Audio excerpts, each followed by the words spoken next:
Onye ndu obodo ọmụọ na kansụl ime obodo Ayamelụm na Anambra steeti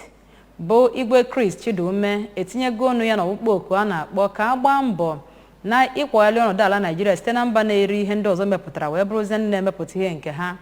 N'okwu ya n'ịwa ji festival nke afọ 2023 bụ nke a chịkọbara n'obi ya bụ onye eze ọdịnala kpọkụrụ gọọmenti n'ogogo niile ka ha kwado ị na-emepụta ngwaahịa n'oge ọ ga-ezuru ndị be anyị iji wee nwee nke ga-ezunu ma nkwe nke ga-afọ afọ maka ịtụpụ mba ofesi site n'ụzọ dị otu ahụ nye aka wee dọta akụnụba ndị mba ọzọ bụ nke ga-enyere ọnọdụ ala Naịjirịa aka ịkwalitekwa ọnọdụ akụnụba ya. Joseph Egbeọcha ji akụkọ a wee bịa n'uju.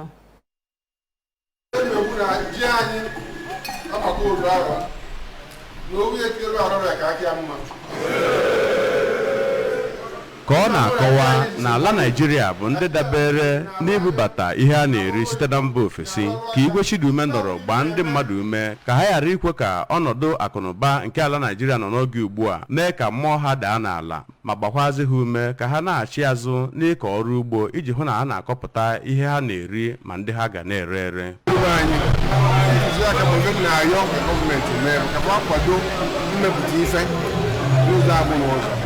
Ka anyị mepụta ife anyị ga na-eri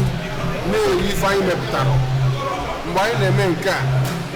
ife anyị Igbo na-akpọ surplus dị n'ife anyị mepụtara ga-abụ ife anyị nwere iji na ihe mba ọzọ na-abụrụ ndị Naịjirịa wee nwee ike ịgbanweta ego ndị ọzọ na-akpọ dọla. Anyị mee nke a, mweghachi azụ anyị na-enwe n'ihi na dọla adịrọ ga-ebenata. Okwupụta okwu ụlọ omebe iwu Anambra steeti bụ Right Honorable kọwara na ụlọ omebe iwu Anambra steeti mmadụ na-ata bụ nke ebelatara. Onye Elders Council ma bụrụkwa onye jibokwa nke Anambra steeti bụ Justice Igwe kọwara na Igwe Chidume agara n'iru mee ka ya bụ mmemme eri ji bụrụ nke a maara ama, ma kọwakwa na ya bụ mmemme bụ nke gbagoro ọtụtụ afọ, ebe onye ụkọchukwu sitere obodo ọmụọ ma bụrụ onye na-arụ ọrụ na St. Teresa's Parish Agụlụ bụ Reverend Fada Jude kọwara na ya bụ mmemme eri nji ọfụ bụ nke gbadoro ụkwụ n'akwụkwọ nsọ bụ nke ndị ọmụọ si na ya na-enye Chineke otuto n'ebe niile ha na-arụ ọrụ na ndụ.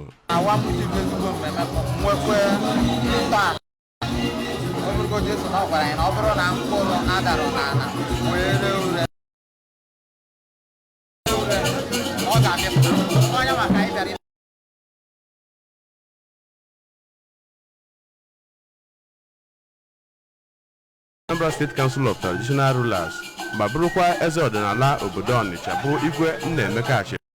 onye eze ọdịnala obodo ụmụ awụlụ nke dị n'Ọka South Local Government Area, Igwe Juel Egwuọnwụ nakwa ogbo ha nke Ifitedunu na Dunukọcha Local Government Area so na ndị igwe ndị ọzọ sonyere ndị obodo ọmụọ n'imerube ya bụ mmemme awanji nke afọ a.